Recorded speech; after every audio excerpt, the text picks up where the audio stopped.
Hey guys, what's going on? Welcome back to my channel, and in today's video I am showing you how to make this gorgeous Christmas inspired coconut cranberry cake with a lush, delicious coconut cream cheese fudge frosting. It is extremely indulgent and so perfect for the holidays.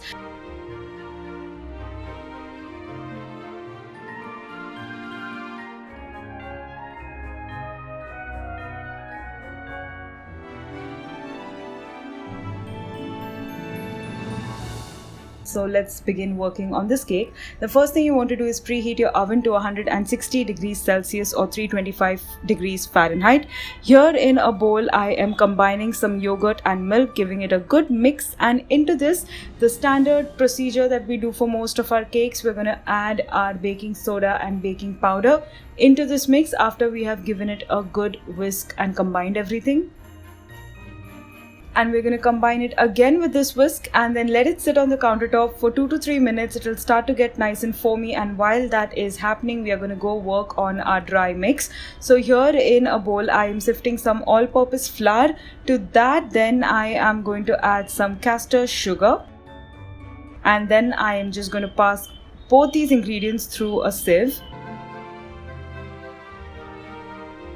Into this mix now I'm going to add some desiccated coconut and just give it a good whisk. Combine everything together. Oh my god guys, the flavor of this cake is incredible. The flavor of the coconut is not overpowering at all. In fact, it's a beautiful blend of the cranberries which we're adding right now. These are dried cranberries. They are very juicy and very tart and sweet despite being dried cranberries. So I'm just going to give it a good mix in the batter. So as you can see, it's automatically getting coated in the flour mix, so it saves us a step. Now you can see this has gone nice and foamy. It's the perfect consistency, and we are going to add this straight into the cake batter or the dry ingredients mix that we just sifted and added the cranberries and coconut to. So here I have added the mix, and now I'm going to use my whisk again and just combine until everything comes together. You will see that the batter starts to look a little bit dry, and that is obviously because we still haven't added any fats here.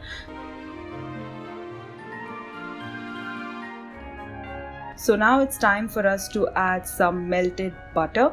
Now I am using melted salted butter. If you do not want to use butter, you can also use the same quantity of edible vegetable oil or any flavorless oil of your choice. Even coconut oil will do. All the quantities are down in the description box below and on my website, so don't forget to check that out. Now I'm gently going to fold this until this becomes a uniform looking batter.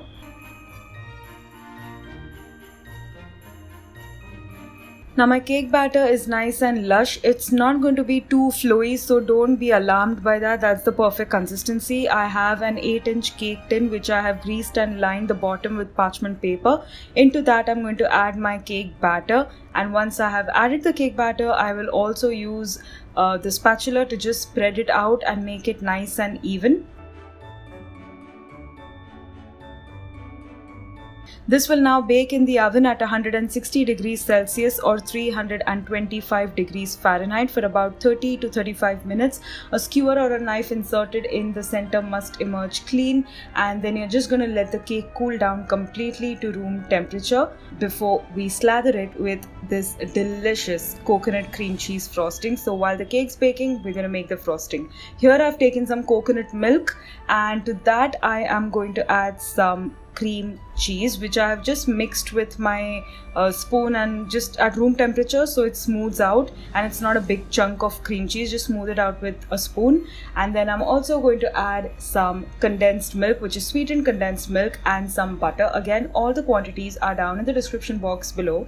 On medium heat now I am just giving it a stir until all the ingredients are well melted and mixed together.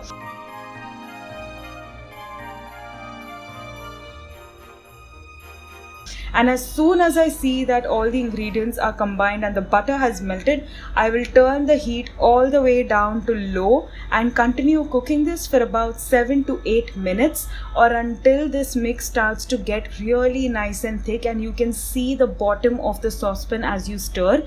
Now I know you are feeling alarmed that there are lumps of this cream cheese here, but don't be worried, we are going to take care of it. And also a lot of people also said that while making this frosting, their butter started to separate and they were really concerned. But I just want to assure you, whatever happens, just keep stirring it on low heat. Even if you see that the butter is separating, there is no need to worry at all, because then you can just whisk it, which we are going to do later, and you'll see that everything comes together and becomes a nice smooth mix. And also a quick tip is to use a non-stick saucepan, because some of you also had an issue with the frosting sticking to the bottom. It shouldn't ideally if you're cooking it on the right temperature, but just to be extra cautious, you could use a non-stick pan. Now as you can see, there are lumps which I am breaking apart with my whisk, and at this point, even if the butter has separated,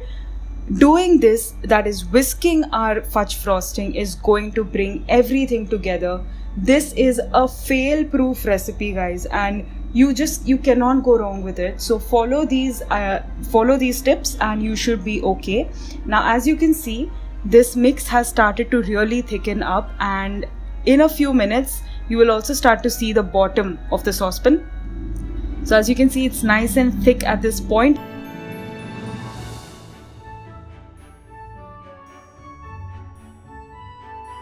It's been about 8 minutes now, so I am going to turn the heat off, and then I am going to transfer this mix into a bowl, as I want it to cool down a lot. I want it to really get nice and chilled, which will thicken this frosting into a delicious fudge frosting. Our cake is nice and cool, and our fudge frosting has been cooling for about 4 to 5 hours now. You can also make that overnight and let it cool completely in the fridge all night long, and look how well it has thickened. You could literally eat this by the spoonful. I'm not gonna lie, I actually did it, and I had several spoonfuls of this. But then we are going to use this frosting to frost our cake, which is perfect. Just slather generous amounts of this cream cheese coconut fudge frosting over the cake. Look how gorgeous that is. I guarantee you guys, this is one of the most indulgent Christmas cakes you will make this festive season, and it is absolutely addictive. I'm going to just sprinkle some of that desiccated coconut along the sides, and now adding some jewel-like dried cranberries along the sides as well. They look absolutely stunning, and I'm going to finish it off with some more of that desiccated coconut. Just it helps to give that idea of snow, which is very hard to get in Mumbai. So I'm just going to look at this cake and feel happy and think that I am in a snow-clad region. It's such a beautiful cake, and we are going to slice right into it.